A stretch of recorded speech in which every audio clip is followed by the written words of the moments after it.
do the lecture this way. If it's okay, then I will continue this way. Okay, you tell me if it's reasonable or not, or you prefer that I go in the room and use the blackboard. Okay. Now, since I do not see you, I'm not sure you are connected, or so should we wait or we can start? So can you show, I mean, if it's possible, just show your face. Otherwise, it looks I'm talking with myself alone.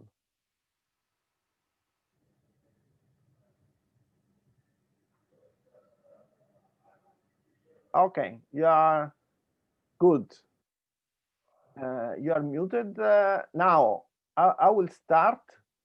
Uh, I will start, but please interrupt me every time you do not follow what I'm saying. Okay. Are you all present? Okay, because I don't remember the number. You should be 2, 4, 6, 8, 9. So is it 9? There are 13 people, which is more than 9. Oh. So can I start? We are always 8 connected, so I think we are complete. Very good. Okay. So I will continue the the lecture, I mean the series of lectures on advanced quantum mechanics, the one that Giuseppe Santoro started. And today I will introduce a new object which is called density matrix. Okay.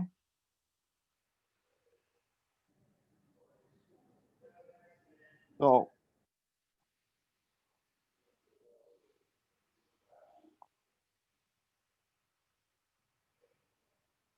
now, what is a density matrix? So far, so unmute yourself so you can, I ask you a question and you reply, okay? So far, what is the object that you use to characterize a quantum system? So if you want to describe a quantum system, what do you have? The wave function. Very good. So you have wave functions, okay? So once you write the wave function, or you have the wave function, you can describe the behavior of the system.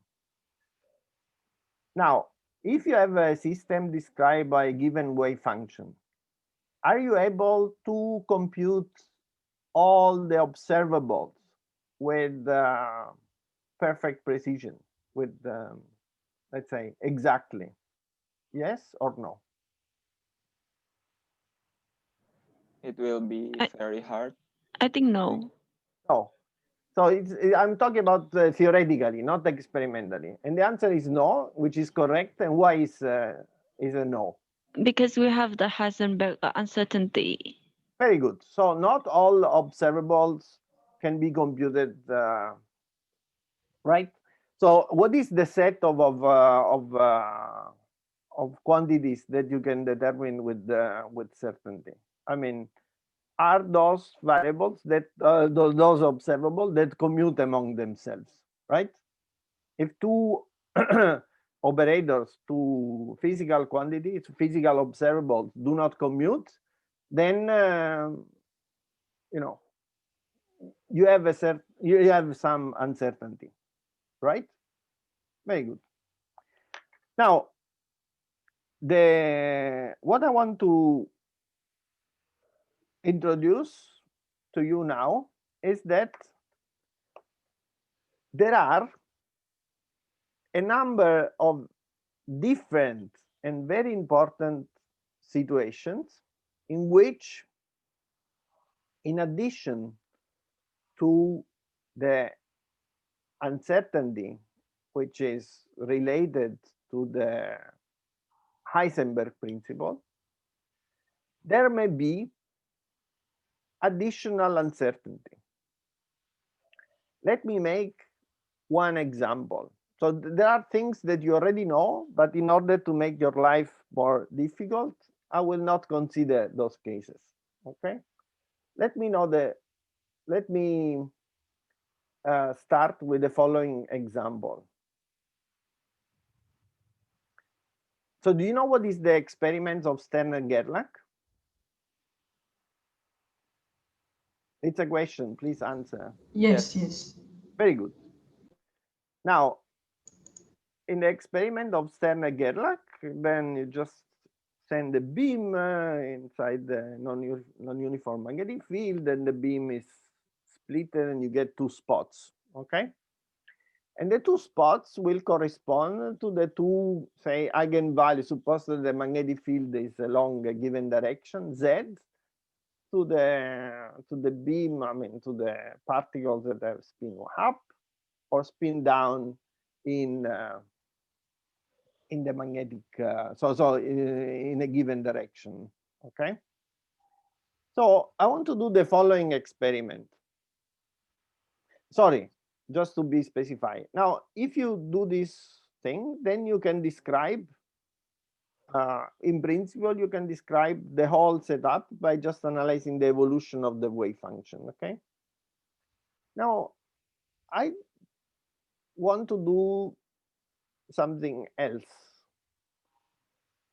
Suppose that I do the following experiment. I have a coin, okay? Let's see if okay, I don't have a coin here with myself, but just imagine that you have a coin. You just throw the coin, and if you get, I don't know, head or tail, then you just rotate the Gerlach experiment along one direction or along another direction. Okay. So suppose if the coin is head, then you put the Gerlach experiment along the z direction. If you get tail, then you put it tilted. Now, can you tell me what is the outcome of the experiment? They are equal, like probability to get. Right. To get head and tail are equal. Yeah, it does not really matter. You can do it equally, yes. So let me say, let's consider that they are equal. What happened?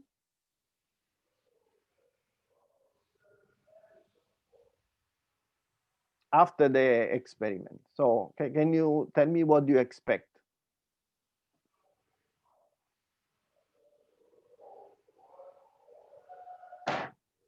You will get one of the possible values with the same probability. Very good. So with probability 1/2, you will get two spots in which the eigenstate are up or down in the z direction, and with probability 1/2, they are up and down in the tilted direction, right? Is this clear to everybody? Yes. Yeah. Okay, very good. Now, you see that in this type of experiment, I'm introducing a certain degree of uncertainty, right? Which comes from just tossing the coin, right? But this uncertainty has nothing to do with quantum mechanics, right? It's just very classical. I'm just taking a coin and I just do the just this useless game. So you see there are in this case, I may have a situation in which there is some missing knowledge in the system, but this missing knowledge has nothing to do with quantum mechanics. In this particular case, it is related to the fact that I just use some stochastic way of preparing the initial state. This situation can occur in many cases. let me now jump and give you another situation that you know very well. So tell me, if you take a quantum system and you just put in contact with the thermal reservoir, what happened? So you just put in equilibrium at a given temperature. So do you know what is the state of the system?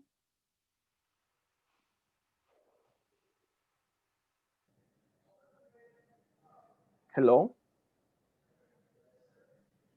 I'm not sure. Okay, so do you know Boltzmann distribution? Yes. Okay, so do you know what happened to the Boltzmann distribution if you have a quantum system? So you have a set of levels, and the probability that the system is in a given energy state is just given by e to the minus beta En, where En is, so you get the probability to be in a state N is e to the minus beta En, where beta is 1 over kBT, and En is the energy of the nth level. Do you know this? Yes. Okay. I do not hear the others, so I want to hear no if there are some no. Actually, I feel like I don't get the connection between you said you're supposed to take the quantum system to the thermal reservoir and you will get the probability of knowing the state like this.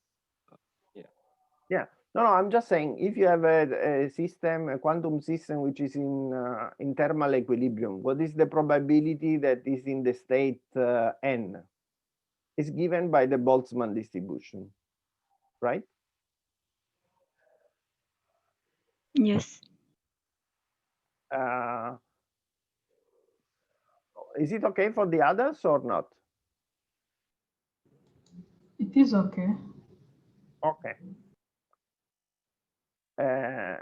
So since I do not see who asked the question. So I don't know if who asked the question now is satisfied or not. Please tell me.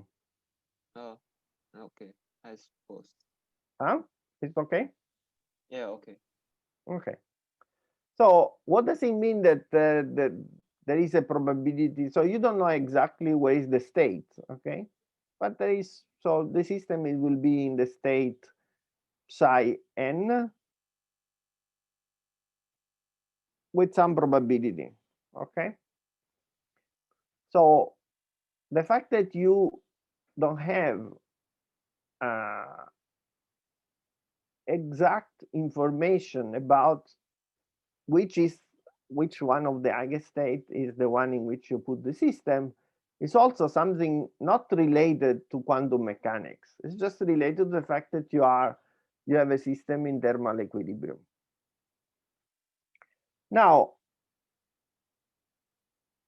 these two examples, these two extreme examples tell you, so I hope they tell you that there may be cases in which, in addition to the, let me say, there may be cases in which there is an extra loss of knowledge on the state of the system, which is not related to Heisenberg principle or whatever. It can come from many different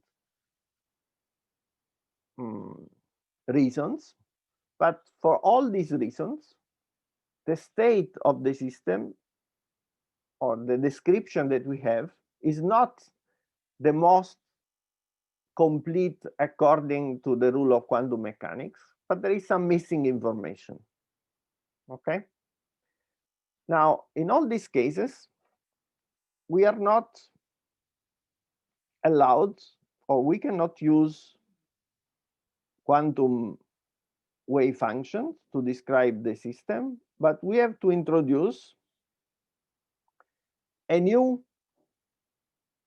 object which is called density matrix.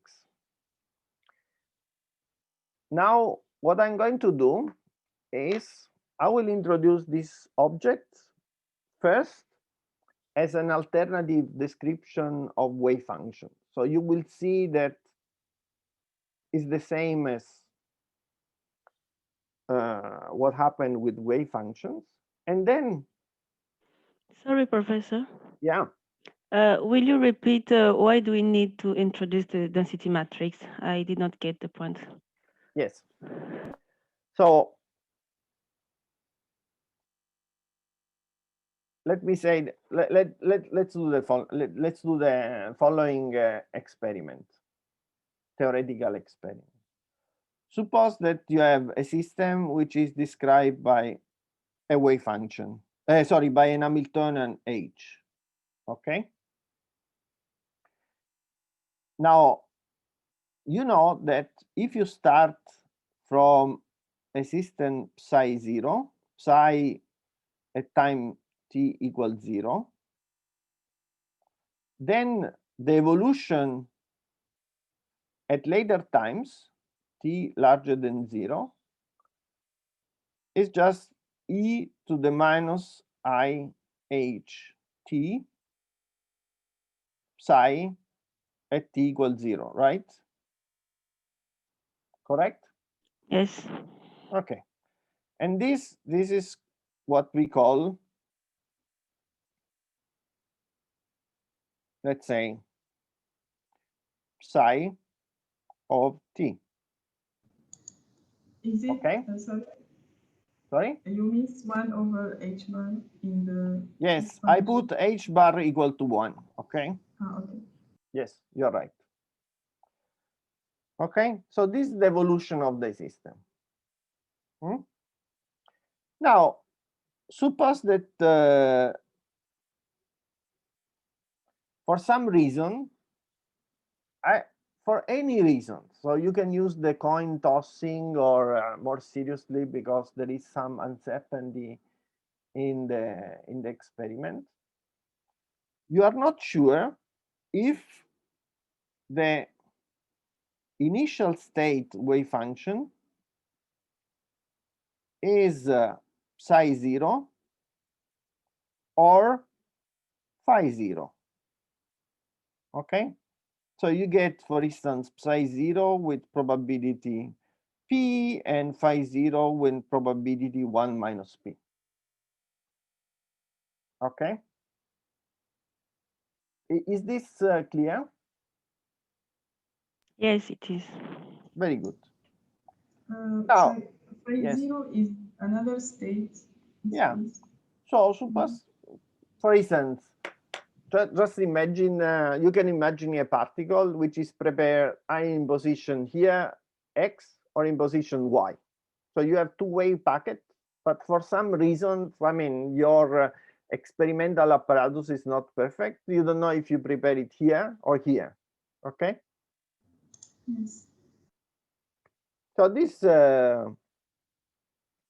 you can invent all possible situations, but there is some lack of knowledge.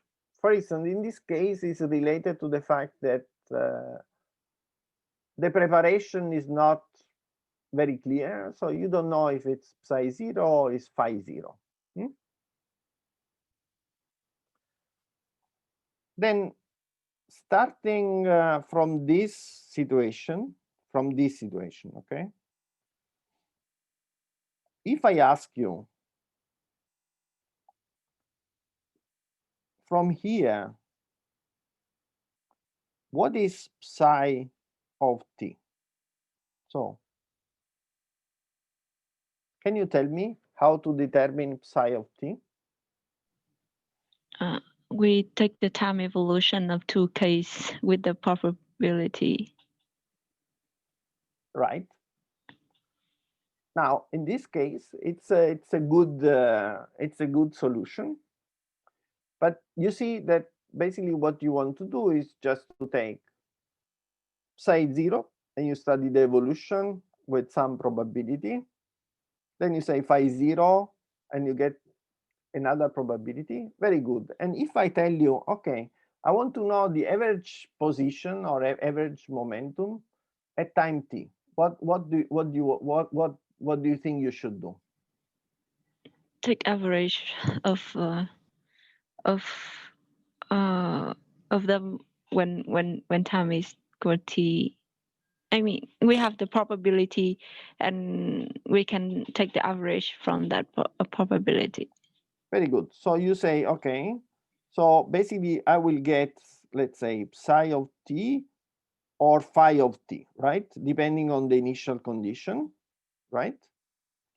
Then I compute, let's say, the average phi o phi and the average psi o psi, right? And then I just take a super average in which I multiply the outcome with probability p and the outcome, the second outcome with probability 1 minus p. This is what you say. Correct? Yeah. Which is good. But you see that in this case, you did two averages. One, which is the quantum mechanical average, saying quantum mechanical average, which is averaging psi or phi o psi, okay? And then you do a, let's call it statistical average, in which you sum, so let's say, sorry,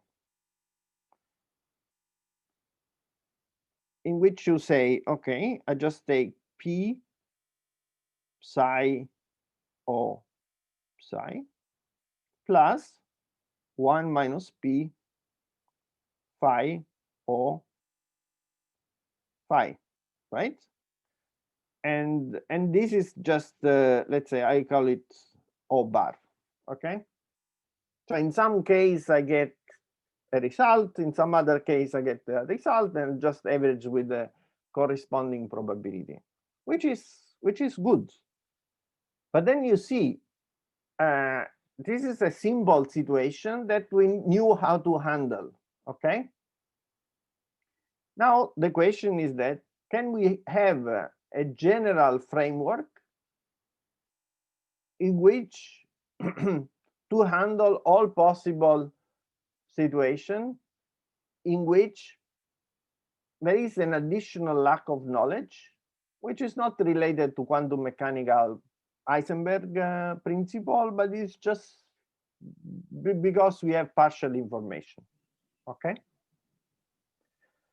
Again, I just stress, here, we did it by hand, okay?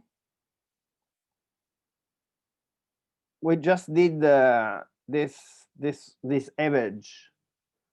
But so do you see the mouse, the arrow of the mouse or not? No. No. No, okay, don't worry. So is it clear to you that we did two type of averages? Yes. Okay. I want to hear other opinions.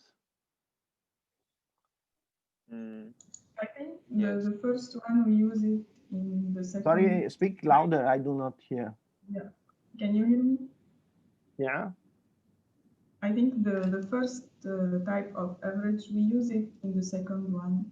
So they are related, no? No, because so let's say I just write here. So I'm saying is that in this expression there are two, let's say, I mean, this is not very precise, but just to fix the idea, two types of averages. There is the quantum mechanical. Okay, so if I have sorry, if I have an observable O, the average value of this observable on a given state, on a given, if the wave function is psi of t, is just this O psi of t, right? You agree with me? Yes. Good. Then I may have a different type of averages. If I don't know if the wave function is psi or phi, then I just do a symbol, you know, just a weighted average. I just say, good. So this, so let me say this, I call it O of psi, okay? Just to fix. Then I say, I just get an average O with the wave function psi and an average O with the wave function phi, okay? But then I don't know which one I have to consider. Well, but I know that with probability P, I will have the first outcome. With probability 1 minus P, I will have the second one. And I just say, okay, this is just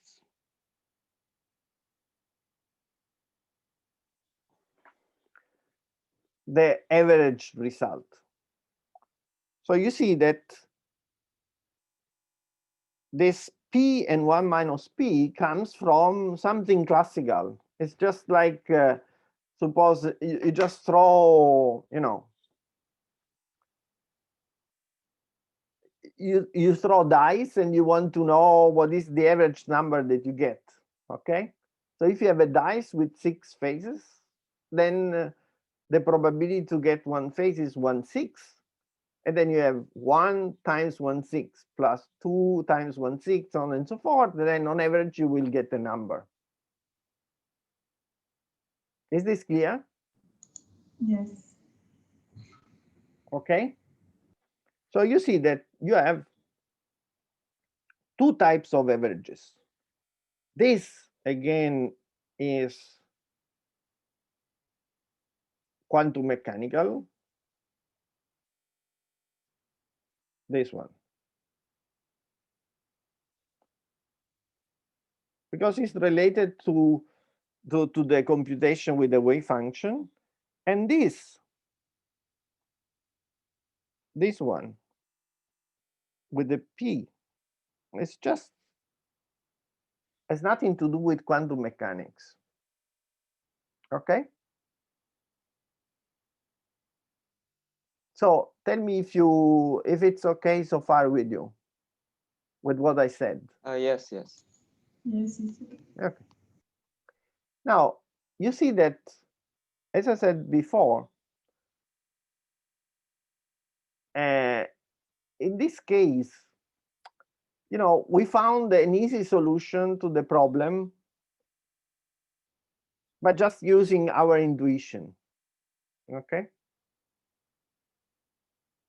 We just said, look, I just consider an evolution with one wave function. I consider another evolution with another wave function. I get the result, and I get the result. But now, let's see. So we should be very careful.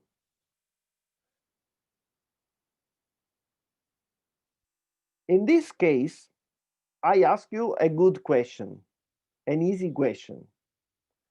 And you gave me a very good answer. I asked the outcome of a result, the average value of some observable. Okay.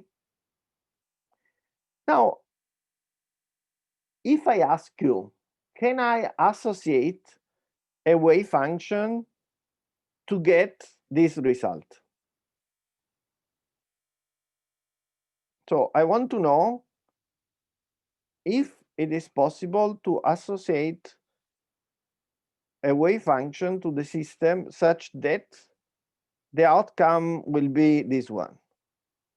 What would be your answer? Can we associate a wave function which describe this outcome? I don't think so. Why don't? So the answer is correct, and tell me why. Because you have this probability, and Very good. It's not connected at all with the wave function. Very good. This is important. So if I ask you what is a wave function, this is not a good. This is an ill-defined question, because I cannot. So, for instance, your answer is correct, but say if I want to try with some proposal, I could have said I just get pi psi plus 1 minus p phi. But this is wrong. This is totally wrong. Okay?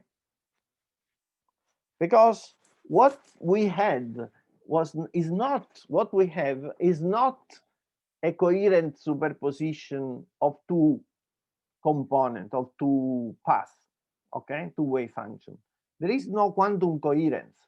So assuming that the system is described by a wave function which is just given by the sum, this is something wrong, okay? So is this clear? Because this is an important step. Hello?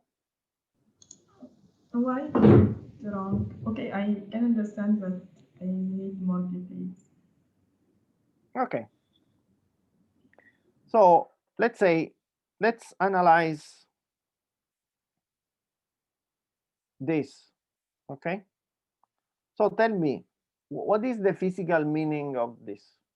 It means that, or so suppose that should be p, or we just get the square root. I mean, it does not matter. I'm not very careful. I mean,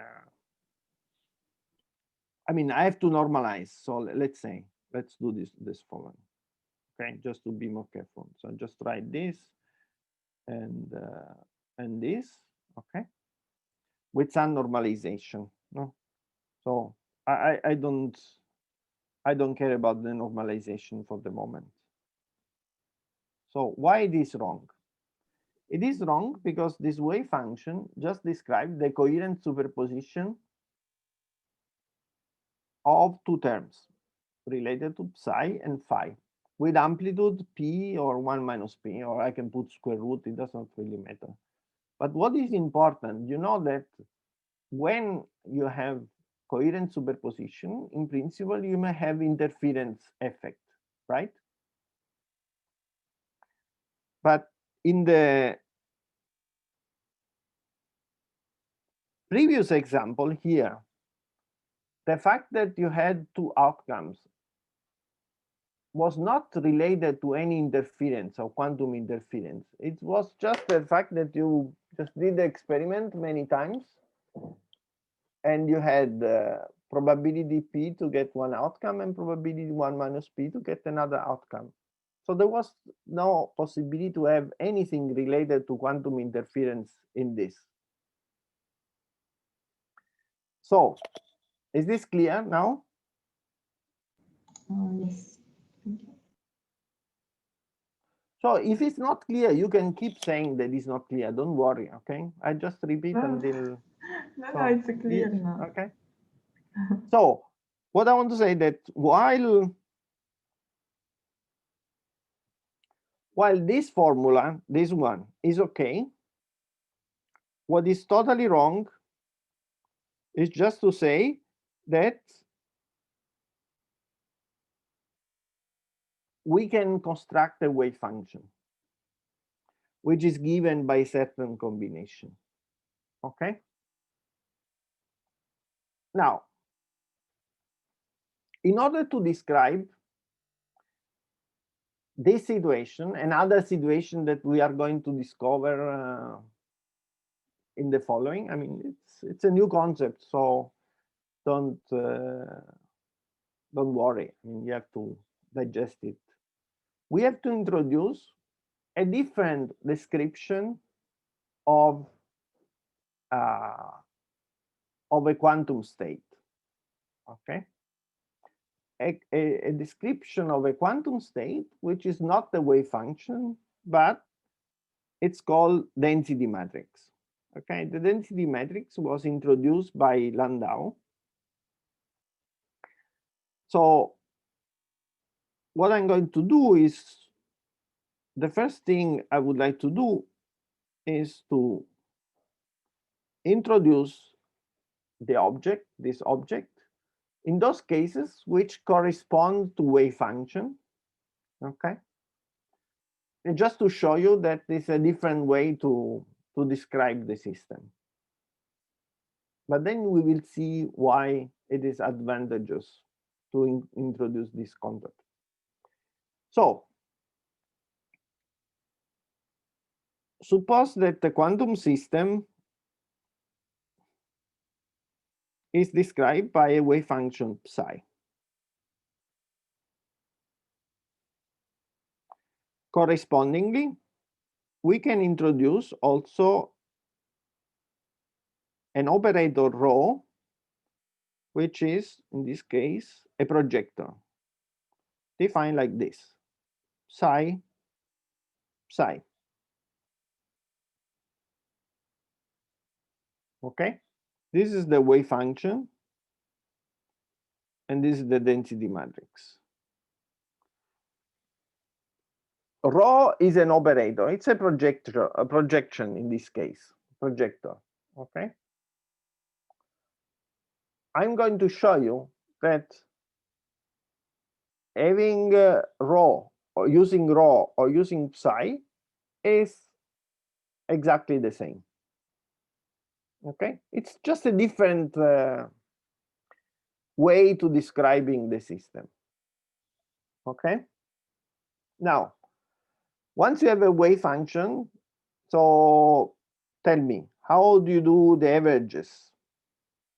Well, what you do is, for instance, you want to compute the average of a given observables, then you do the following: psi or psi, right? Then, if you use the density matrix, what you do is you just compute the trace. The rho is an operator, the trace of rho times O. Why this is the same? Well, let's see. Trace of rho O is just equal to the trace of psi O. Okay.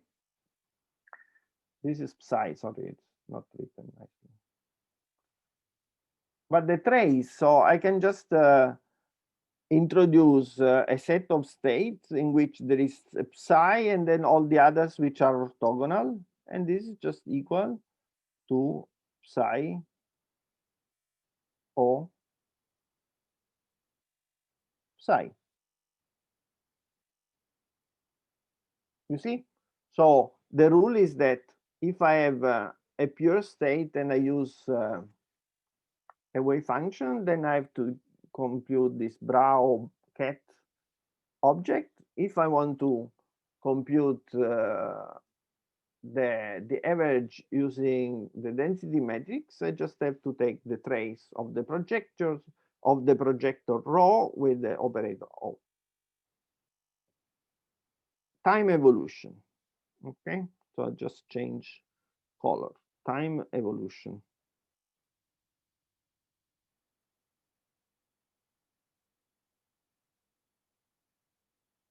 Now, what is the time evolution of the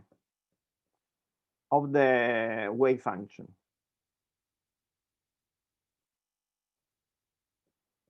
Hello?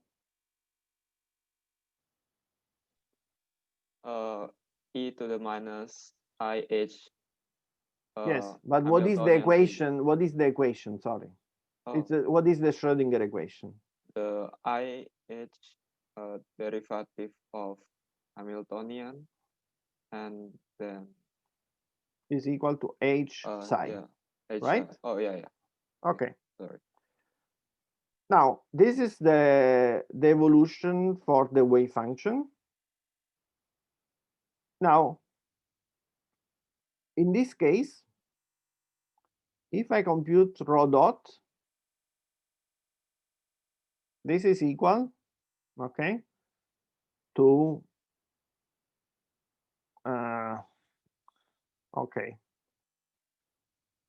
So tell me, so probably this is not. So I do it differently, okay, because then it's symbol. Okay. So if I compute the rho of t, this is equal, so I consider a time independent Hamiltonian is equal to e to the minus IHT times psi at the initial times, I call it psi 0, e to the IHT, right? Because I've just to, I mean, the rho of t is just psi of t, okay? Which by definition is just e to the minus ht psi 0 e to the ht. Now you see that if I take from the first line, if I take rho dot, yeah, I just get minus I h commutator with rho. Is this clear or not? Do you want me to do it explicitly, or is this last equation is clear? Hello? It is not quite clear. It's clear. It's clear. Okay. Okay, but some. It's not clear for me, Professor. Very good. So I do it again. So let's do it. So I just have to do rho dot is equal. So I have to derive the first term, which is minus IHT, sorry, minus IH times e to the IHT psi 0 e to the IHT, plus I have to take the derivative of these other terms here, plus I e, here there is a minus sign, e to the minus IHT psi 0 e to the IHT h. Okay, is this clear? Yes, no. Very good. Now you see that this term here, this one, okay, is just rho. So I can just rewrite and just say rho dot is equal to minus IH rho plus I rho h. So I can write this way.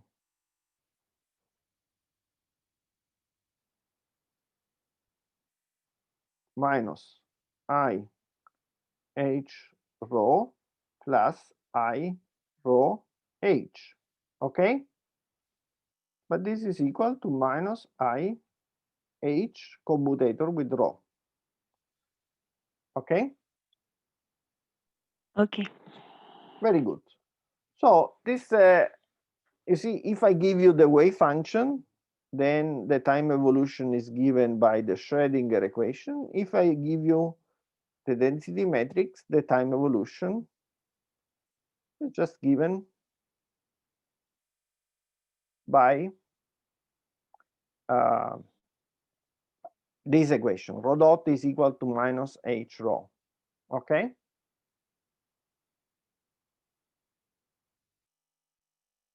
Okay? Yes, yes. Good. Yes. So, summarizing, in the case in which the system is described by some wave function, then it's the same to use psi or to use this new object, which is psi, which is a projector. Okay? It's the same. It's a different formalism. Now you don't like because it's new, but it's the same. But the good thing is that if you want to use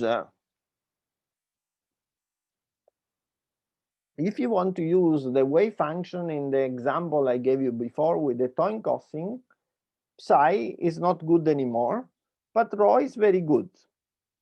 Let me give you one simple example. So as before, so we consider a case in which rho was not psi, was not the projector, but there were various probabilities. In the previous case, we consider 2, but in general, you can consider cases in which rho is just given by the sum of psi with probability pi, meaning that the sum over I of pi is equal to 1. Now, if you use the same rule, the rule I gave you before, now if you want to compute the trace of rho O, you just do this symbol exercise and you will get the sum over I pi average psi I O psi I, which is the result we just guessed in the previous discussion. But now you see that by working with this object, then it turns out that this average over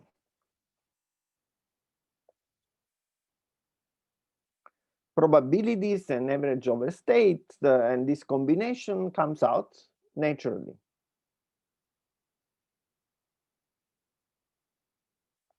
Questions?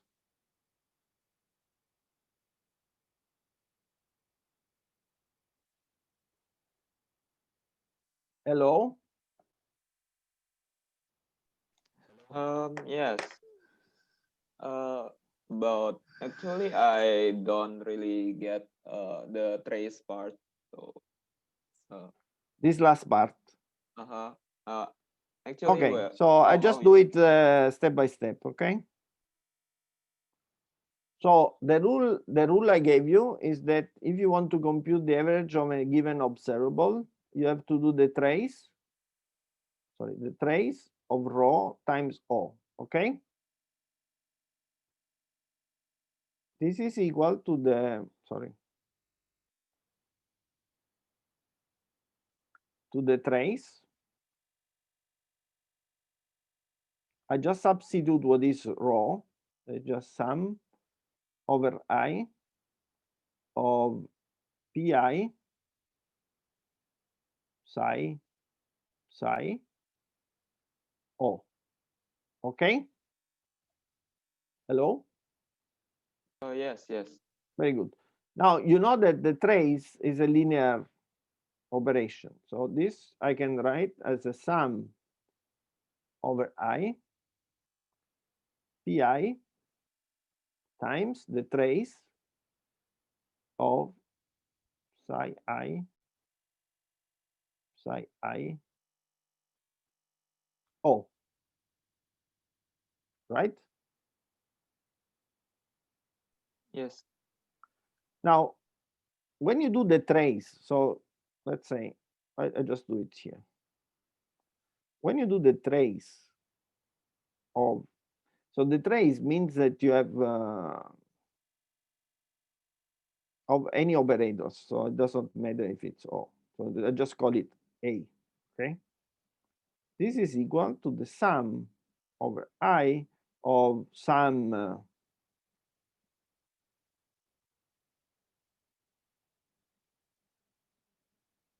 let's call it L, okay? Phi L, right?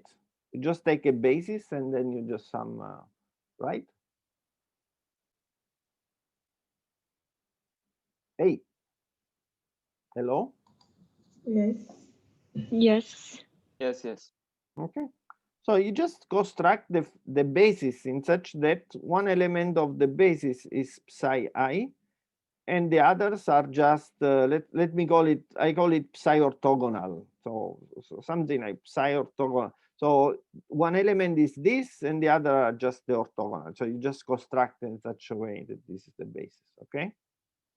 So if you do like this, then automatically it turns out that when you compute the trace, then you have to do trace of A is just equal to sum of psi I, A psi I, plus all the summation of the orthogonal, okay? This is a sum over alpha of psi alpha. So these are all the orthogonal to psi I, okay? Okay? Okay. Good, but if you do like this, then you see that if A is just this operator here, then this becomes just sum over I, pi, psi I, or psi I, because psi I is 1, but then all the rest is 0, okay? Because then you have to do the scalar product of psi I with orthogonal vectors. Okay? Okay. So this we can forget. Then you get exactly this result. So you see that, did you notice that now this result is obtained automatically? It just comes from the fact that we just introduced this object, which is the density matrix. Okay? Now, let me say, sorry, notice the following, that sum over I of pi should be equal to 1, right? Because the probability to be in a given state should be sum up to 1.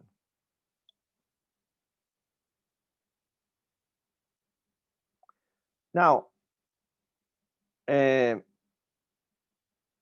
next thing so far, we did 2 steps. So first we introduce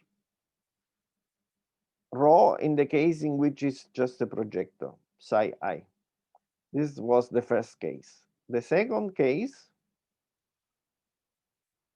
was the case in which rho, it was just a mixture of terms like this. Okay? Now, how do we continue? Well, what I'm going to tell you is that to tell you what are the properties of rho such that rho can describe a quantum state.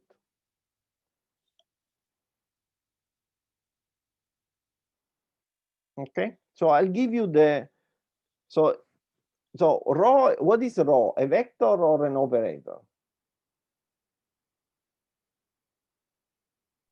Operator. Very good. So I want to know what are operators? What are the properties of these operators which make rho a description of a quantum state? Okay, so I'll give you some formal. So of course, I don't know how to describe rho in the most general terms, but what I can tell you is that if you write just an operator in the Hilbert space, if this is a good description of a quantum state, or it does not describe any state. Okay?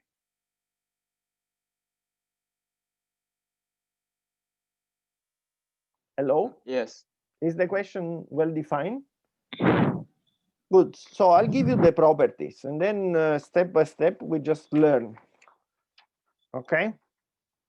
All this. So the first property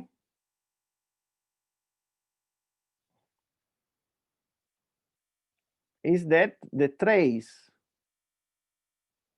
of rho should be equal 1. So operators should be such that their trace is 1. Okay. 2, rho should be self-adjoint. Rho should be equal rho dagger. Can you tell me why should be a self-adjoint? I think Hermitian. Hermitian. Why? Because the Eigenvalues? orthogonal. Yeah, no, the important thing is the eigenvalue should be positive. Yes. You see that, sorry, it should be real. Then I will come to the positive in a sec. So you see that if you take this definition, okay, so you see that if I write in a diagonal form, then this P should be probabilities, should be positive, okay? And so yes. that's the reason why I need that it should be Hermitian. Otherwise, I'm not guaranteed.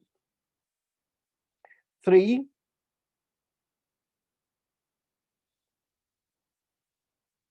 this should be positive. The operator rho should be positive definite.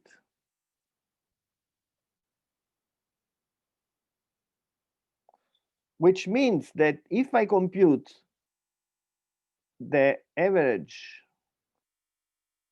so of rho of any state, any, okay, this should be larger or equal 0.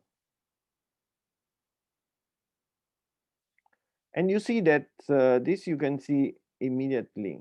If you have phi, rho is just sum over I pi psi I psi I phi. This is equal to sum over I pi phi psi I modulus squared. Okay, because you get phi I psi I times psi I phi, which is phi psi I modulus squared. So this is larger than 0, since P is larger than 0. Okay.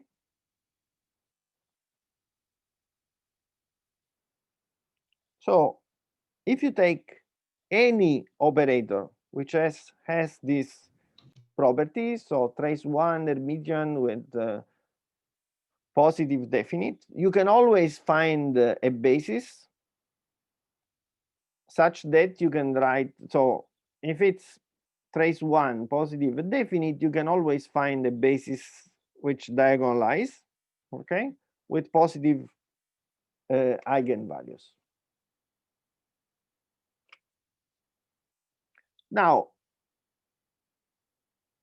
the evolution is simple because, as I said, it's just given by pi psi of t psi of t. I remind you that rho, since a rho describes the state, is the only operator which evolves in the Schrödinger picture. So what you learn is that if you have a Schrödinger picture, wave function evolves and operator do not depend on time. If you are in the Heisenberg picture, the operators evolve in time and wave function not. Here, rho is an operator, but it describes the state of the system. So that's why it evolves in time. Okay. So you can do the same steps that I did before, and you will find the same equation that rho dot is just equal to the minus h commutator rho. Okay, and I remind you that average value of O is just equal to trace of row H. Sorry, of row O.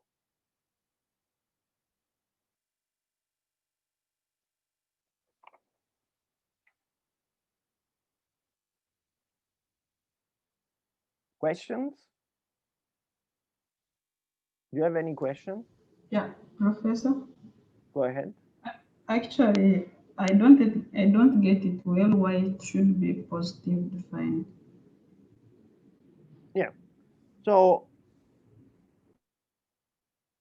if I write, so let me say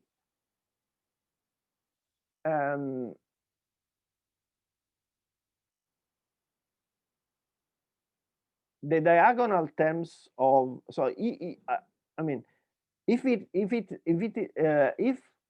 Hermitian, okay, then I can diagonalize it, okay, with real eigenvalues, right? Is okay at this level or not? Very good. Yes. So suppose that I write in a diagonal form, and I just get rho as sum over I, lambda I, lambda I, lambda I. Okay. So these are the eigen vector, the lambda and lambda, these are positive. Okay. Sorry, are real. Now, what is the interpretation of the lambdas? The lambdas are the probability that the system will be in the state lambda I. Okay, these are probabilities to find the state in the system in lambda I. In fact, when I compute the average of any observable is just given using that notation, sum over I, lambda I, lambda I, or lambda I. Okay, so, but you see, this average means that I have a quantum mechanical average, which is this one, weighted by classical probabilities. So this lambda should be positive, and the sum over I of lambda I should be 1, because the system should be in one of the state. Okay, so this lambda, since they have the meaning of probabilities, so we call it this P. Okay, so in the following we just use the probability P. They cannot be negative. Okay, so is it clear now, or? Yeah, thank you. Okay, so summarizing,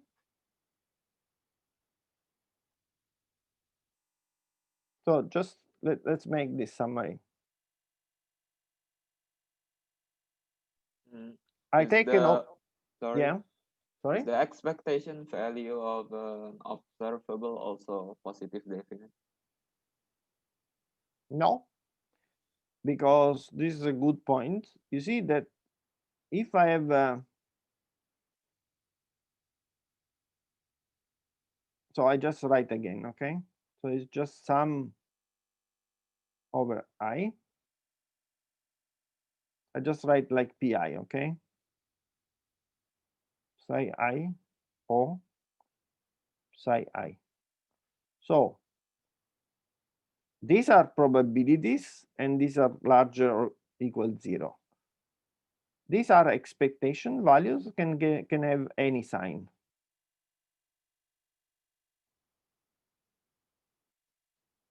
Okay.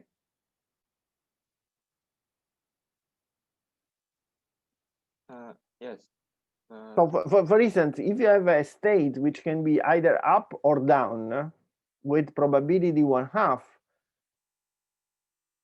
then if you ask, the average spin will be 0 because it's 1 with probability 1/2 and -1 with probability 1/2. So the average spin is 0 because it's 1/2 minus 1/2. Oh, okay. And this comes because the matrix element, so this diagonal matrix element is negative or positive. Okay. Any more questions?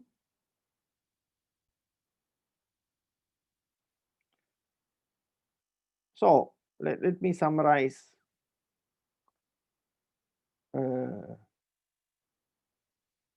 Again, so I just take an operator rho, which has these properties. 1, trace of rho is equal to 1. 2, rho is equal to rho dagger. 3 is positive definite. So for any positive definite means that for every state phi rho phi is larger or equal to 0. If you have this property, then rho can describe a quantum state.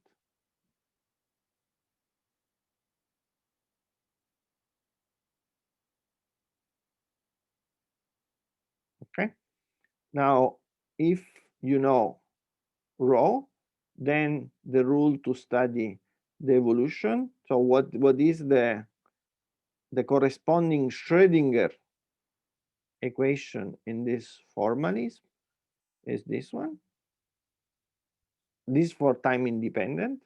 And moreover, the average value of O is equal to the trace of rho times O.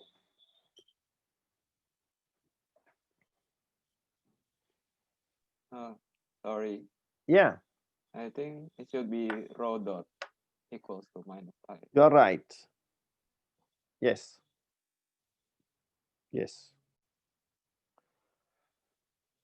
Okay. So one question. So I think it's the lecture is 1 hour and a half, right? Yes. So we stop now. My question is that shall we go on until 11:30, or you want a small break? Is it okay for you to go on until 12:30? Sorry. I suggest we continue. Shall we continue? Okay, very good. Now, I want to introduce a very important. I mean, don't worry if you have to digest all these things. Okay, so don't worry. I mean, you have to learn step by step. Now, I want to introduce a new concept, which is very important. That is purity.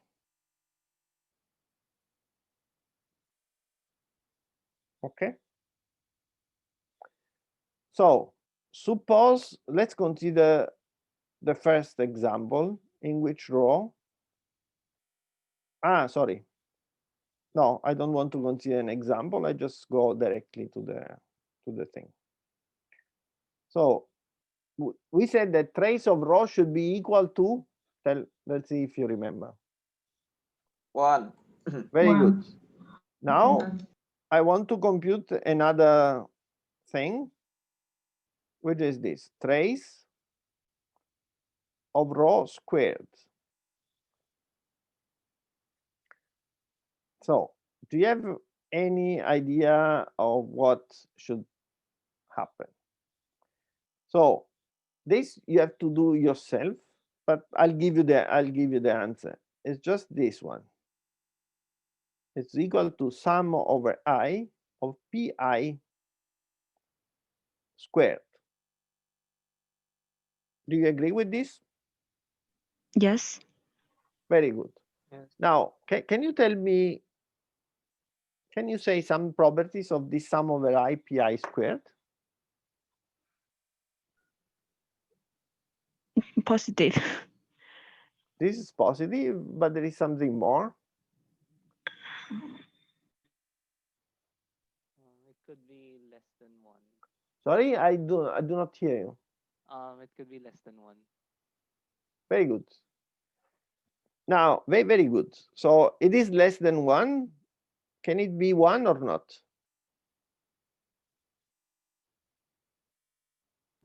No. It can if if only one coefficient is equal to 1. Very good. So there are two cases. So there is one case in which there is a p, let's say p alpha, which is equal to 1, and then all the p for beta different from alpha equals 0. In this case, the purity is 1. Okay? But the purity is 1, it means that rho is just given by psi, let's call it psi alpha, okay? Which is the initial case. So it is the case in which the system can be described by a wave function. The case in which is less than 1, if it's less than 1, this means that at least there should be two coefficients. Okay, so rho is just given by this pi, where at least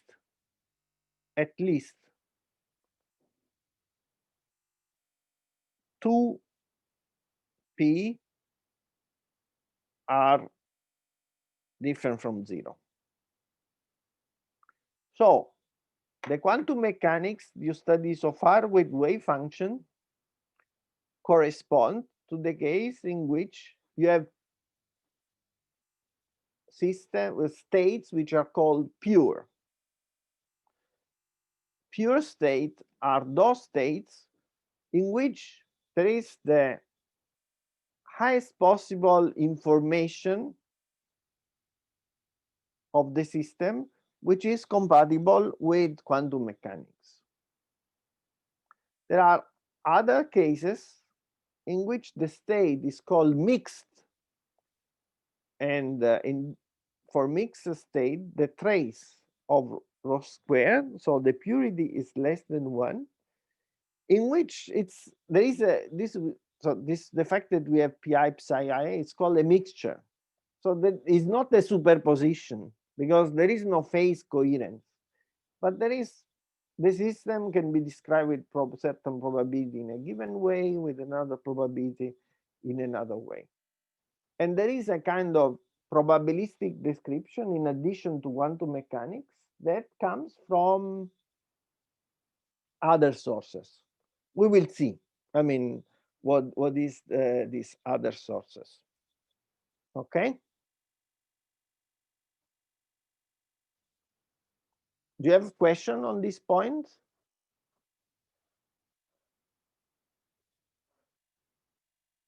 Hello? Can you tell me again the pure state? Can you explain more about the pure state? Yeah.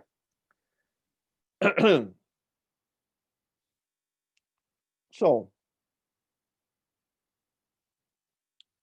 I would say let's make an example, okay?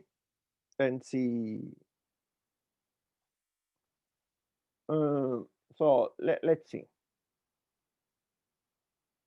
Did you study the harmonic oscillator? Yes.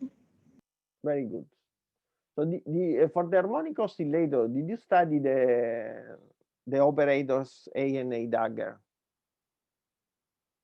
Yes. Okay. So you know the number operator, okay? Oh, right? Do you know it or? Okay. What's the Don't. Okay, I Yeah, will yeah, consider. I Yeah, know. but let me consider another situation. Let's consider an infinite well, okay? And there is a particle here. So you have the wave function maybe, you know, okay, or some oscillation, whatever, okay? So this is psi 0. This is psi 1, and so on and so forth, okay?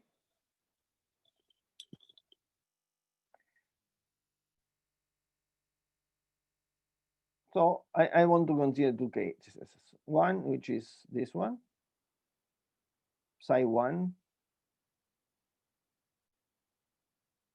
psi 1. And another example, so this is the first example, and the other example is rho. It's just given by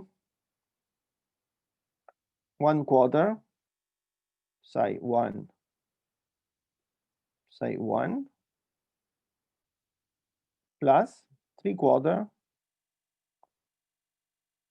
psi 0, psi 0. Okay? So this is a pure state.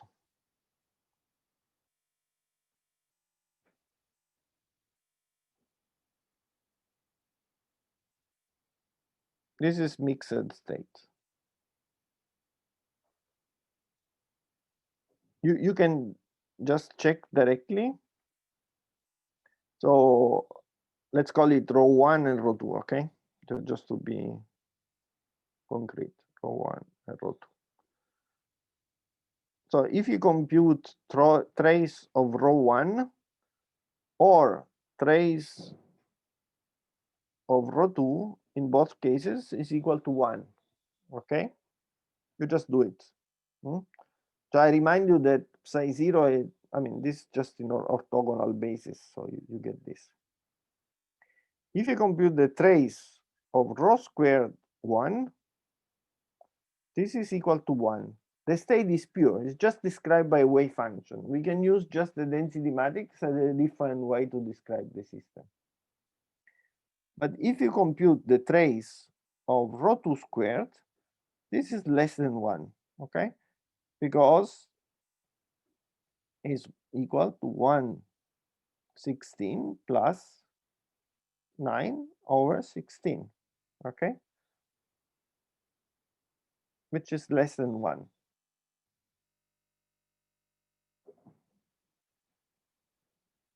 You see that in the second case, I have a probability 1/4 to have the state in psi 1 and the probability 3/4 to be in the ground state. So I have less information about the system. We will do several exercises. In the first case, it's a pure state, it's just a projector. So it's just the fact that it's projector means, so I just write it here, okay? For a projector, you have the property that rho square is equal to, I'll just write 1, rho. In fact, that if you take rho square, it's just psi 1 times psi 1, psi 1. But since this is 1, this is equal to psi 1, psi 1. So rho square is equal to rho. If you do the similar calculation for this, for the second case, we said the second case is just 1/4 psi 1 plus 3/4 psi 0 psi 0. So if you compute rho squared of 2, okay, you have to do 1/4 psi 1 plus times the same, and then you will get 116, psi 1, psi 1, because there are no mixed terms, because psi 1 scalar product with psi 0 is 0, plus 9 over 16 psi 0, psi 0, which is different from rho 2. Okay? Hello? Yes. Is it clear now? Yes. Any more question from?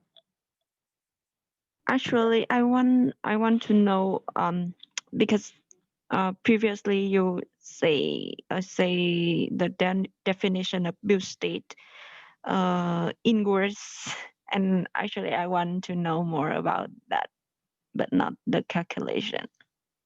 So then I don't understand the question. May you repeat the question? You say something like the definition of pure state, like the high possible state that compatible with the quantum system. Yeah, I want to know more about that, but not the calculation. Okay. Yeah. Yeah, I understand. Okay. Let me see how to I can explain.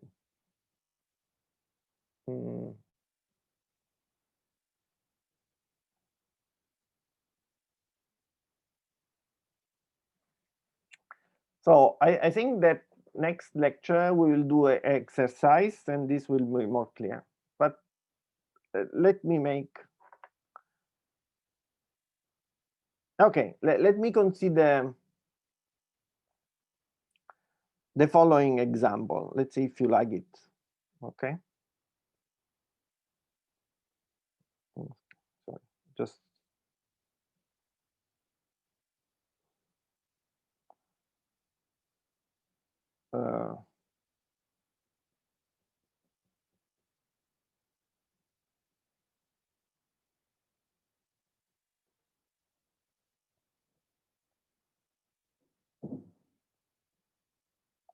Suppose that you have two states, psi 0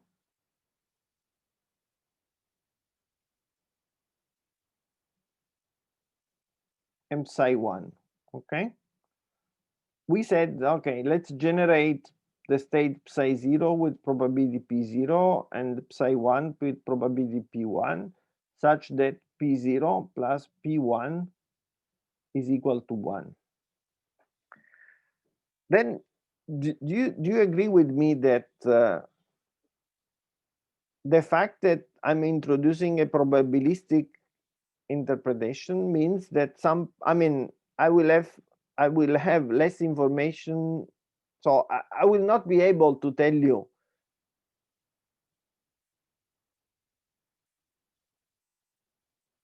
all the properties of psi 0 and psi 1 because I'm mixing them. So for instance, if I measure the energy, okay, even the energy, if I was in the eigenstate psi 0, then the energy would be just given by the energy of the ground state. Since I'm considering a mixture, then the energy will just appear in between, okay, psi 0 and psi 1. So I will just get the value which is in between E0 and E1. So in between the energy of the ground state and the energy of the first excited state. Now, this may occur also because you are not in an eigenstate. But even when you are in an eigenstate, the fact that you have this mixture just reduce the amount of information you can extract from the measurement. For instance, you have no information about the energy in a way which is as accurate as it can be in a pure state. Is this an example that is okay? Yeah, but actually, there's one thing comes into my mind when you talk about the information. When it comes to information theory, for example, when we have a system which is in order, so we have just one, like the entropy of that system is 0. So the entropy is the measure of the information of that system. So in that system, we don't have much information about that. But if the system is chaotic or has more like it's Yeah. not in order, so we So- have more information, but Yeah. it seems like contrary So, to yeah. what you say. No, why? This is Because like in the case we have two states, so we know exactly that we have one state like that, and yeah, so the information is like nothing because we know exactly is that. No. Yeah. Okay. So we will touch the entropy next week. Okay. So I don't want to say more about the entropy. Okay. But your point is well taken. Yeah. Now, so let me say the following. Let me see if I convince you in different way. So just take psi 0. Okay. Now you agree that psi 0 is an eigenstate. Okay. Now, yes. of the Hamiltonian. So if you have the Hamiltonian and a collection of observables, let's say O alpha, O beta, whatever, which commute with the Hamiltonian, right? Yeah. Then you can extract equally well all the information about of this the eigenvalues corresponding to these operators. Yes. Okay. Now, if you consider a mixed state, then the information, not the information, the value, forget about the information, okay? The value will come out a bit blurred, because even if these are commuting operators, it's not, I mean, the state is not anymore an eigenstate, and it's a mixture of eigenstate. Yeah. And so the information about, the values of the of all these commuting observables cannot be determined precisely. Yes. So, Yeah. but this does not come from the fact that the system evolves, get out of the eigenstate or whatever. It just comes from something which is some classical uncertainties. You have different probability to have the system here or there. Yeah. So it's not related. So the fact that you are not able to determine all the properties of the state with highest possible precision is not related to what is the complete set of observable that you can determine, but it's just related to the fact that the system is in a mixture of pure state. Yes. Okay. Yes. Thank you. Now, if so, the issues about the entropy is important, but I don't want to touch now because this will generate even more confusion. Okay. So if you don't mind, just wait until next week. Yes. Yes. Now, in the last 5 or 10 minutes, I want to do then an exercise, a simple exercise. Okay. Suppose that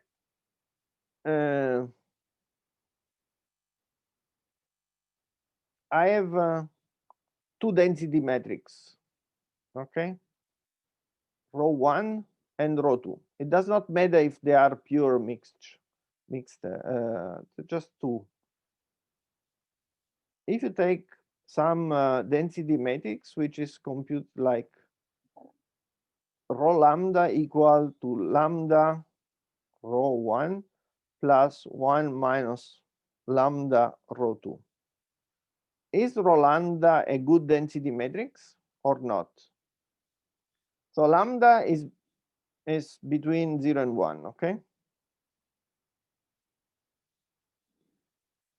Now, this is an exercise for you to do at home. You have to convince me that, so I tell you the answer. The answer is that also rho lambda is a good density matrix. So you have to show that if rho 1 and rho 2 have all the same properties that we require to density matrices, then also rho lambda is also a good density matrix. Okay.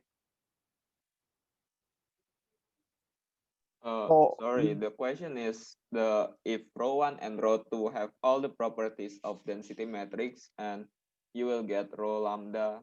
If rho lambda has all the property as well. Yes. Oh, so we need to show that if rho lambda have the property as well. Okay. Yes. So you have to show. Good. So I think now I really would like to know if we do it this way, or you prefer that I go to the blackboard. You don't just need.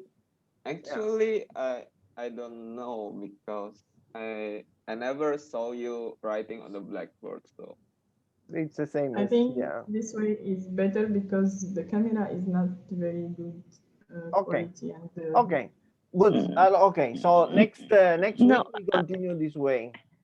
Actually, for me, I think want to try. yeah. I want to see you writing. See you in the board, because you know, there's some part you are explaining, and then I have to look at your your camera. I mean the camera that show your your face. But if you are at the board, so I just focus on one camera. Actually, we can. Okay, so I propose the following: just discuss. We can do a check also on in the room. Okay. So you just discuss among yourself. I mean, and then we find some agreement. So for me, it's the same. I mean, maybe you can next time you do in the board, and then we can compare. Okay, let's do the following. However, I see one advantage here is that in principle I can go back. Okay, so first of all, I stop sharing the screen. Okay, if I manage, stop sharing.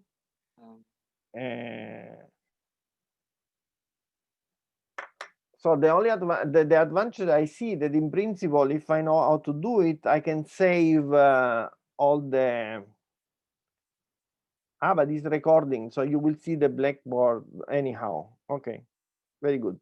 So let's try next week and the blackboard, and then you vote and you decide if I should go in the room or just do it from the iPad. Okay. Okay. Yes. Okay. Okay, very good. Thanks a lot. And if you have questions, just write me.